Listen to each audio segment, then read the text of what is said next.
Hey, welcome back. In the last video, I showed some new front end and brake parts had come in and some new tools.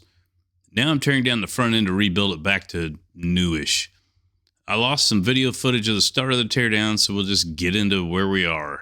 Here are some pictures of how crusty this old gal is. She needs a little love. This is the driver's side. The caliper was on the truck, but the brake line was unhooked, capped off, and zip tied to the suspension. That caliper came off without much trouble, but the lower ball joint was a different story. The cotter pin was sheared off close to the edge, and I couldn't drive it through the spindle, and the nut just sat there and would spin the ball joint.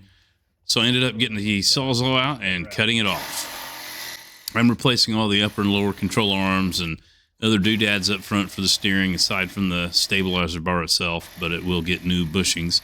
And I also bought some 2-inch drop springs that should be in soon, and a 2-inch lowering shackles for the rear end, plus new shocks all around. Nothing fancy, some KYBs.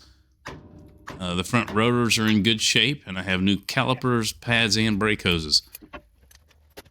The weather's gotten cold here in Indiana. It's been 28 in the evenings in the shop. It's outside, but the new heater takes the shop from about 40 to 55 in 25 minutes or so. So I really like it more than the wood stove I previously had. This is instant heat. Next, we get into removing the spring. It was not bad after I cut off the bump stop.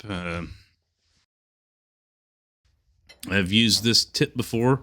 Also, when you need more leverage on a wrench, grab another large wrench and hook them together.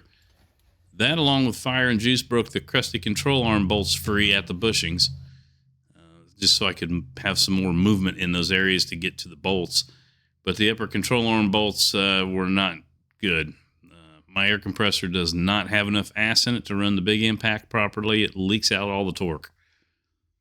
Since I don't have the new big air compressor yet, I'll borrow my buddy's big Milwaukee cordless, and hopefully that'll break them loose. Same issue on both sides with the control arms.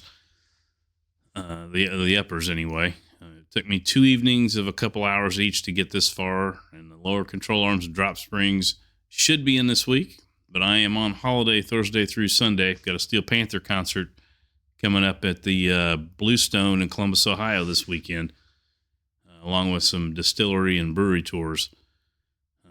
So probably no more videos this week, maybe a short if I do anything. Other than that, have a good one. We'll catch you later.